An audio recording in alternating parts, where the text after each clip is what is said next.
আমি সরি, এটা প্রোটেস্ট মাঝখানে করতে হবে। আপনি কোন হিন্দু শব্দটা বলবেন না। আপনার পরিচিত কিছু পরিচিত কেন আপনি বলেন 256 জন হিন্দু বন্ধু বান্ধব আমাদেরও আছে, নির্বিঘ্নে চাকরি করছে, নির্বিঘ্নে বাড়িতে থাকছে, নির্বিঘ্নে পায়নি ভাই 256। আপনি কেন বলেন কোন হিন্দু ঘরে থাকতে পারছে না?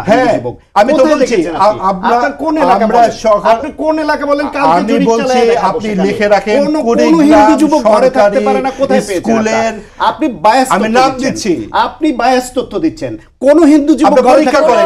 আপনি বলতে পারেন যারা ছাত্রলীগের হয়ে যেসব হিন্দু হোক মুসলমান হোক যারা সন্ত্রাসী কাজ করেছে তারা ভয়ে দূরে আছে, তারা ভয়ে দূরে আছে। কিন্তু আপনি ধর্মীয় উস্কানি দিচ্ছেন। আপনি বলছেন কোন হিন্দু যুবক ঘরে থাকতে পারে না। আপনি তো হুস্কানিতে নিচ্ছেন, আপনি উস্কানি দিচ্ছেন, আপনি উস্কানি নিচ্ছেন।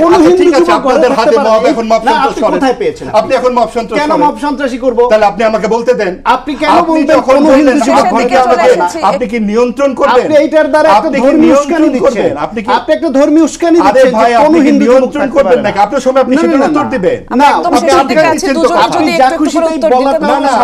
আপনি যখন কথা বলবেন কোন ভাবেই বলতে পারেন না। যখন কথা বলবেন আপনি ঠিক করে দেন। আপনি লেখেন, কাগজে লিখে দেন।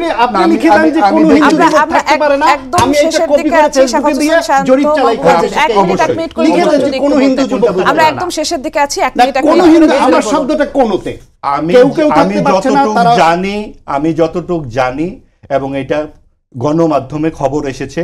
কোন গণমাধ্যমে এসেছে যে কোন হিন্দু যুবক থাকতে? ভাই আমি আপনার সাথে পরীক্ষা দিতে আসিনি। আপনাকে এই রকম কথা বলতে দিচ্ছেন না, আপনি চিৎকার করছেন। ধর্মীয় গোষ্ঠী আপনি যা হচ্ছে ফ্যাসিজম, এই হচ্ছে ফ্যাসিজম। আপনি বিসিএস পরীক্ষায়, আপনি কোনোভাবে পরীক্ষায় যারা বলা হচ্ছে কথা বলছি না, এটা নিয়ে আমি বলছি, আমি বলছি সেইটাই। আপনি পরিষ্কার কথা বলতে দেন। আপনি বলেন কেন এটা বলেন? আপনি এটা প্রত্যাহার করতে হবে, আপনার কাছে মাপ চাইতে হবে। না না, জাতির কাছে চাইতে হবে। কোন হিন্দু যুবক থাকতে পারে না।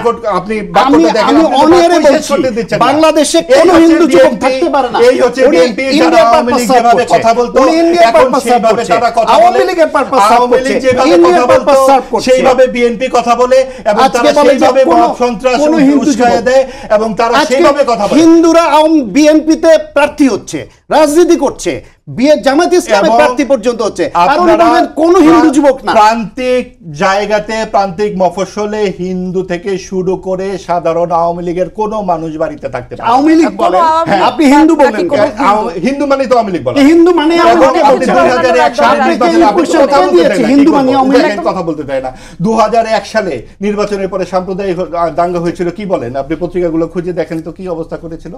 এবং প্রত্যেকবার বলা হয় হিন্দু মানেই হচ্ছে আওয়ামী লীগ। এটা আমাদের দেশে বলা হয়, ভুল বয়ান, আপনারা ভুল প্রচার করেন। আমরা প্রচার করব কেন? যা বলা হয় আপনারা বলে। বিএনপির স্ট্যান্ডিং কমিটি হিন্দু ভদ্রলোক আছে, বিএনপির অনেক নেতা হিন্দু আছে, বিএনপির ন্যাশনাল কমিটিতে অসংখ্য হিন্দু ভদ্রলোক আছে। মহান রাজনৈতিক দল, আপনারা তো ফ্যাসিস্ট না। আপনারা কোনোভাবে ঢালাওভাবে বাংলাদেশের একটা গোটা ধর্মকে, গোটা ধর্মীয় গোষ্ঠীকে নিয়ে আপনি বলবেন কোন হিন্দু যুবক থাকতে পারে না।